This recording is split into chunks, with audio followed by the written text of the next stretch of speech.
जी आवाज से।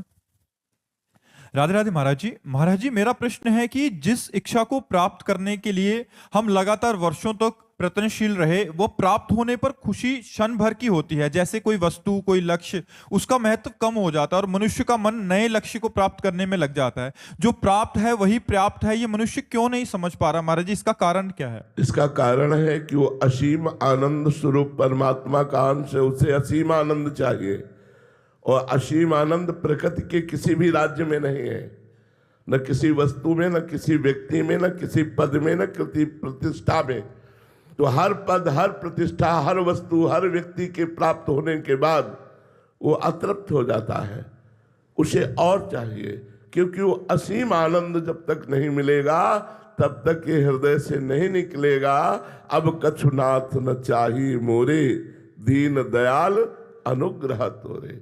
जब तक प्रभु के चरणारविंद, जब तक प्रभु के नाम, जब तक प्रभु के रूप, प्रभु की लीला का आनंद नहीं मिलेगा, तब लग कुशल न जीव कहूं, सपने हो मन विश्राम। जब लग भजत न राम कहो, शोक धाम तज काम। तब लग स्वप्न में भी विश्राम नहीं मिल सकता जब लग भगवान का भजन नहीं करोगे। भगवान के भजन से ऐसी हृदय में तृप्ति होती है जागतिक, कि कोई इच्छा नहीं रह जाती, कोई इच्छा नहीं रह जाती। इच्छा का ही नाश हो जाता है। न पारमेष्ठ्यम न महेंद्रधिष्णम न सार्वभौमम न रसाधिपत्यम न योग सिद्धि अपनर्भवम वा। देखो देखो भजन का प्रभाव देखो, भगवान की भक्ति का रस देखो।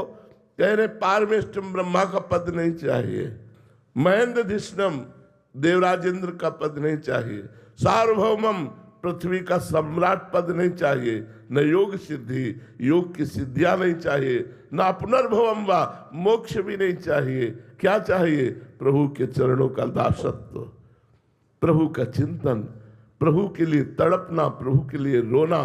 ये असीम आनंद का मार्ग है। इसीलिए हमारे मन में होता है अगर ये शरीर मिल जाए, इसको भोगूं तो तृप्त हो जाऊंगा। लेकिन जब उसको भोगा तो फिर और शरीरों की चाह पैदा हो गई। इस वस्तु को भोगूं तो और वस्तुओं की चाह, इतना धन हो जाए तो और धन की चाह, ये पद हो जाए तो और पद की चाह। ये चाह तभी पूर्ण होगी जब श्री भगवान मिल जाएंगे, जब श्री भगवान में हमारा चित्त लग जाएगा, अन्यथा नहीं। क्योंकि हम असीम आनंद परमात्मा के अंश हैं, तो हम असीम आनंद परमात्मा की ही प्राप्ति में संतुष्ट हो सकते हैं, अन्य किसी से हो ही नहीं सकते। चाहे त्रिभुवन की राज्य लक्ष्मी एक को दे दी जाए तो भी वो संतुष्ट नहीं होगा। महाराज ययाति ने अपनी जवानी तो भोगी ही, अपने पुत्र की 1000 वर्ष जवानी लेकर भोगा, तब अनुभव लिखा कि जो भगवत विमुख है उसे पूरी सृष्टि की स्त्रियां, धन, जौ और पद प्रतिष्ठा सब दे दिया जाए तो भी वो तृप्त नहीं हो सकता। तृप्ति भगवान के भजन में है। जब तक भजन नहीं करोगे तब तक असीम आनंद नहीं मिलेगा, और जब तक असीम आनंद नहीं मिलेगा तब तक हमारा मन कहीं टिकने वाला नहीं है। पक्की बात समझ लो। समझ में आई ये बात? रोहित जी लुधियाना से। राधे राधे महाराज जी। महाराज जी, जैसे कोई व्यक्ति भजन मार्ग पर चल रहा है तो उसकी सुख की कामना क्या होनी चाहिए? संसार में लोग अलग अलग भोगों की प्राप्ति को सुख मानते हैं या फिर गंदे आचरणों को सुख मानते हैं, तो भक्त के लिए सुख क्या है महाराज जी? भगवान की स्मृति। हर समय भगवान की स्मृति में डूबना, इससे बड़ा कोई सुख नहीं है। वो भगवान के सामने भी उपस्थित होने की आकांक्षा नहीं करता।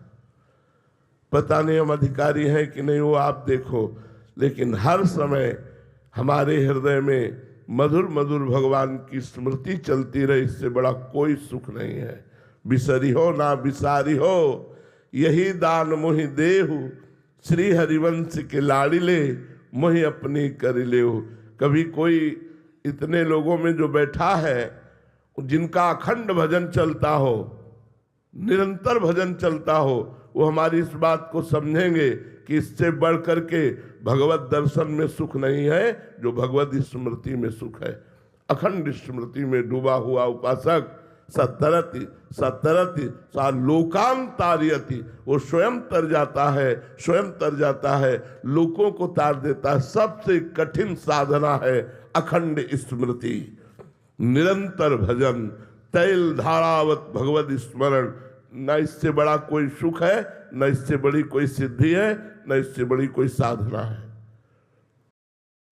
अक्षय कुमार जी राजस्थान से, राधे राधे महाराज जी।